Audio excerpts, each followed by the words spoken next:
In this week's Parashat Vayera, we really see the greatness of Avram Avinu, his kindness, his hesed, that he's willing to go out of his way for those angels every step of the way, for the city of Sodom to fight for people. Maybe there's one good person left in Sodom. We see the way that he cares about his children in the parasha, and just throughout you see the greatness of who Avram was as a person. But we also see at the very end of the parasha his Mesirut Nefesh, that when Hashem tells him you have to sacrifice your son, he's willing to do it. He's willing to do whatever HaKadosh Baruch Hu, whatever God tells him to do. Okay, we have the greatness of Avraham. But then, the parasha also, in these stories right now, we have the story of Yitzchak, and we have the story of Yishmael. And even though I want to stay away from politics as much as I possibly can, you can't stop but say, there are certain things just jumping out of the text that relate a little bit to what's going on here in Israel. So I want to focus on one pasuk. I want to relate to what's going on today, but not in anything practical, because I'm not here to speak about politics. I want to learn a little Torah. But in Israel, at the very start of the week here, a lot goes by, over the course of a week. We're already by Thursday right now, and the discussions that are happening with this war against Hamas, this war against terror, things change a lot, and things that were important on Sunday are no longer important today. But at the beginning of the week, there was this big debate going on in Israel because Israel we went to war against these terrorists. We went to war against these Amalek, these Nazi Hamasniks. So what did we do? We put a siege on them. And how do you put a siege? You turn off the water, you turn off the electricity, and you put somebody to a siege so you can defeat the enemies. But then the whole world is going crazy. How could you turn off the water? What about the civilians? What about the regular people? We have to have water. I don't want to go into the politics at all. There's different opinions over here. That's not the point of this Dvar Torah. But I do want to speak about something that's interesting in the parasha that relates to water and sending away evil people, okay? And again, I'm not here to learn anything here, halacha. This does not apply at all, because the story we're going to read is not about a war, and it's very different. So halacha here is not what we're talking about, but I want to speak a little bit about just a story in this week's parsha, and maybe relate to some bigger ideas of what it is to be a Jew, and what is part of the greatness of the Jewish people. Okay. So, the Torah tells us at the end of last week's parasha, God told Abraham, you're going to have a son with Sarah, you're going to have a Jewish son, you're going to have Yitzchak. And then in the beginning of the parasha with the angels, again, he says, you're going to have a Yitzchak. And then finally, when Avram's 100 years old, says the parasha, we're in the fifth aliyah in the parasha, says Perak Kaf Aleph Pasuk Hey, Avram is 100 years old, and he has his son Yitzchak. And everyone's happy, Sarah was laughing, and that his name is Yitzchak. Yitzchak meaning he's going to laugh in the future. And Yitzchak gets older, they make a big mishteh, they make a big feast, everyone's all excited, Yitzchak is getting older. But then it says, Vateres Sarat ben Hagar Mitzrit. Sarat notices the son of Hagar, the Egyptian. Remember, we mentioned last week's parasha that Abraham had married Hagar, but he couldn't have kids in the beginning, and they had Yishmael. And Yishmael, at the end of last week's parasha, the circumcision was 13. And now I saw the Mefarshim put him at the age of around 17 years old. So you have 17-year-old Yishmael. So Sarah sees Yishmael. Asher Yadal Abraham Metzachek. She saw that the son of Abraham, through Hagar, the Egyptian, is Metzachek. He's laughing. He's fooling around. I have in the art scroll Rashi, it says over here, he's mocking. So what happens? She gets upset. But Avraham, she says to Avraham, Garesh ha'amazot. He says, you got to get rid of this servant over here. Ve'et bena. You have to get rid of her. Ki lo yirash ben ha'amazot im beni im Yitzchak. Because the son of this maidservant cannot inherit with my son. You got to get rid of him. Okay. Now, what was he doing that was so bad? So, on a surface reading of the story, it has a little bit to do with inheritance laws. We already saw in last week's parasha when Hagar got pregnant the first time, she already started to belittle her mistress Sarah, saying, "Oh, I'm really the holy one. I'm the only one that can have kids." And now we see Sarah finally had a kid at the age of 90. So look at the miracle of how it was. But Hagar originally was already messing with Sarah already earlier on in last week's parasha, and part of it is over inheritance. And who's going to inherit, and who's the older one? Is she a full wife? Is she not a full wife? Now, we already learned in last week's parasha when Avram listened to Sarah and sent Hagar away the first time, or when Hagar ran away because Sarah was being difficult, because Avram said to Sarah, you're in charge. She really is your servant. So we see that it was very clear that Sarah is the main one and Yitzchak is the real inheritor, but there is an age difference, and there's a fight happening over here. Yishmael should be the one that inherits. So that's on the surface reading. Rashi comes along based on the Midrash and says that it's actually much more dangerous than just that. Because Yishmael, had kind of gone off the derech. He wasn't really the most observing. He wasn't really the greatest kid when it comes to being a person. Because what did he do? So Rashi gives different interpretations based on the Midrash. One interpretation is that Yishmael got involved in avodah zarah, in idolatry. Another interpretation says that he got involved in gilui arayot, in sexual immorality. But then he goes and he focuses on this approach the most, that metzachek, this language of laughing and making a mockery, in other sources in the Torah means leshon retzicha, could actually be referring to murder. That Yishmael, and this is what he really jumps on in Rashi, that when it says that he's playing around, he's sporting around, really he's trying to kill Yitzchak. And now why was he trying to kill Yitzchak? So they explain because of what our pasuk says, because of inheritance. Yishmael is thinking, if I can kill Yitzchak, then I don't have to compete with anybody. And I'm the older one, I'm the Bechor, I'll get my stuff. Yitzchak won't be around, everything's going to be great. So what does he do? So listen to this Rashi, because it's hinting to today's times. It's unbelievable, this Rashi. Okay, what does he say? Ve'omer, ani Bechor. He says, I am my father's firstborn son. Ve'notel pi shenayim, and I'm the one that's entitled to a double share of inheritance. Ve'yotzim lasadeh. And then they would go out to the field.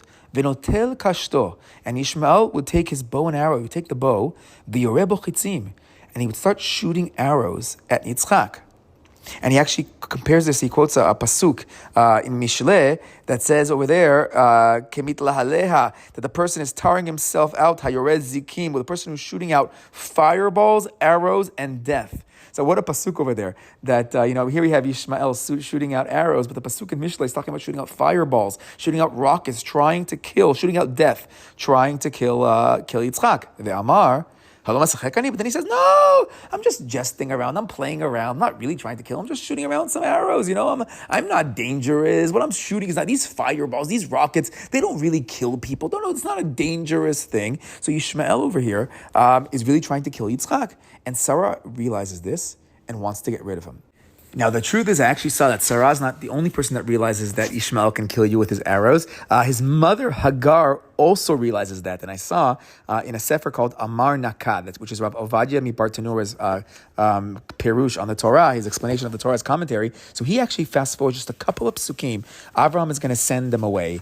And at one point, they're going to be out there in the desert. They're going to be running out of water. And Hagar is going to throw her son away and like push him off to the side. And she's going to sit like far away from him.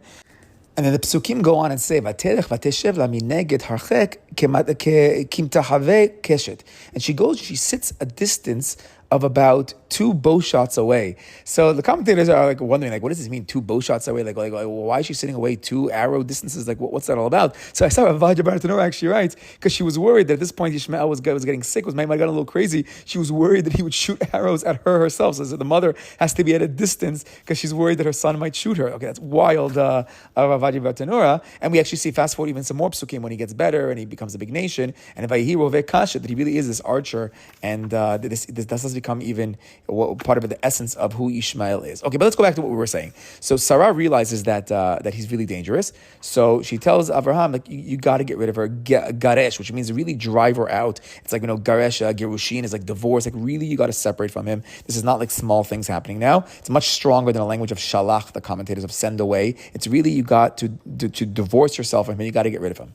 Vayera hadavar me'od be'enei Avraham, and this distresses Avraham. Avraham, now I saw different opinions for why it distresses him. One opinion is Avraham's a great father, and this is his son. Alodot beno, he's really distressed about his son. So what's he distressed about? So one approach is that he's it's his son, and ultimately Sarah's saying, you got to get rid of your son, and it's hard for him. Like, maybe I can keep him close, and I can change him if he's closer. Truthfully, there are ideas that at the end of Yishmael's life he will do tshuva, and B'ezrat Hashem, may all of the children of Yishmael sometime very soon do teshuva, and may they repent and come back. But at this point, one approach is that it's hard to get rid of your son. The other approach says, no, he realized that what he's upset about is that his son has become so bad, that his son is really trying to kill Yitzchak and pretending like he's not. That's what really hurt him. He understands it very well. But you see that he's upset.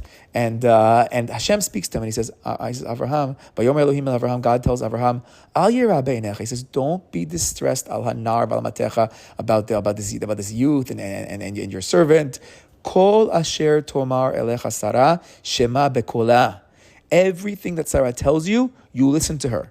And the commentators say, because her nevuah, her prophecy, is greater than yours. She knows what she's talking about. It's like a psak halacha I read in the Shvilei Pinchas last week. Hashem is being posek. Is halacha. She is correct. Whatever she says, you got to listen to her. You got to do Shema bekola ki beYitzchak yikra lecha zera, because Yitzchak is your primary offspring who's going to inherit. And he says, and don't worry, I'll still take care of Yishmael, and they're going to be okay. But you got to send them away. You got to divorce yourself from Yishmael. Okay. Then we fast forward a little more. Avram wakes up in the morning and he says he takes veikach lechem v'chemat mayim. He takes bread and he takes like a canteen of water. Vayiten el Hagar, and he gives it to Hagar and he sends them away. Okay, so this I thought was interesting. Because what's Avram doing? He's taking bread and water and giving her bread and water. So now why is he giving her bread and water? So now and the water part is really what woke me up this time that I really never looked as closely at. So most of the commentators I saw are looking at it from the perspective of, he only gave her bread and water, meaning the bare basics to survive, that's what he gives, but then he has to send away. And they say, and says Rashi, for example, velo kesef v'zahav, but doesn't give them gold and silver, doesn't send them away with riches. Why? Because at this point, Avraham had hated him for his evil behavior, meaning Avraham was recognizing, or I saw other Mefarshim say it a little bit lighter, once God told him that Sarah is right, so he realizes, okay, God told me Sarah is right, so if Sarah is right, she's right, I have to divorce myself. If I give him money and silver and stuff like that, that's not divorcing, that's really supporting him, and that's doing that, and no, we need something a little bit stronger, a little bit of a much stronger message, and maybe that's going to be the way of doing education and chinuch. There's actually a fascinating midrash that I saw that said that when Avraham came to Yishmael, he had never disciplined Yishmael harshly. It was much more love medicine, much more than that, than strong discipline, and that's why Yishmael became what he became. It's an interesting midrash. But by Yitzchak already, Avraham was a little bit tougher at times, and knowing when to do the boundaries much tougher, and based on that midrash, this might be the moment now where Avram's going to be much tougher with Yishmael, and that might explain why later on Yishmael hopefully will do tshuva according to the midrashim and come back, because now deeper lessons were given to Yishmael. Okay, but he sends away with bread and water, and again, most say it's only bread and water. But then I was thinking, okay, but if he's so evil, if he's such a rasha, and that's especially the way Rashi learns Yishmael the toughest. Others play down it, but Rashi really learns that Yishmael is so tough. So according to Rashi, okay, so why is he even giving him bread and water? Just send him away because this guy's evil. So then I saw the following idea on the Rabbeinu Bachaye on this pasuk. Says Rabbeinu Bachaye, Avraham ra'a b'ma'areh nevuah. Do you know why Avram's giving him water and bread when he sends him away? Because Avraham could see the future. And he saw through prophecy that in the future, she'atidim banav lishtabed tachat yedei Yishmael, that the Jewish people would be enslaved, are going to have difficult times under Yishmael. And actually, in the Oz V'Hadar edition of the Rabbeinu Bachaye, they have a long footnote with a bunch of sources, especially Kabbalistic sources, of what's known as Galut Yishmael, the Ishmaelite exile, which some say is the last exile before the Mashiach is going to come, and some say parts of it has already happened. In a couple of psukim, they're going to run out of water, Yishmael and Hagar, and then ultimately an angel is going to reveal himself and show them water, and there's a whole midrash that goes at length. Chazal say that the angels were fighting against this and say, no, why are you giving him water? Because in the future he's not going to give us water. When the Jews are going to go out to exile, he's going to pretend to give us water and instead give us sand filled in canteens. So why would we save him now if in the future he's going to be so evil? And there's the famous teaching we always talk about in Yom Kippur, because right now Yishmael wasn't on that level of evil. I mean, it's not the Rashi approach over here, but Yishmael might not have been as bad yet, so we don't judge him what his kids are going to do to us in the future. But Rabbeinu Bachaye says right now Avraham sees what the future is going to be, and he sees it's going to be very difficult for the Jewish people under Yishmael. Why? Because Yishmael are going to hate the Jewish people, a great hatred. And there's going to be no other nation in the world that's going to hate the Jewish people like the children of Yishmael are going to hate the Jewish people. And therefore, and therefore Avraham dealt with him the way you're supposed to deal with somebody who hates you. Now this is interesting.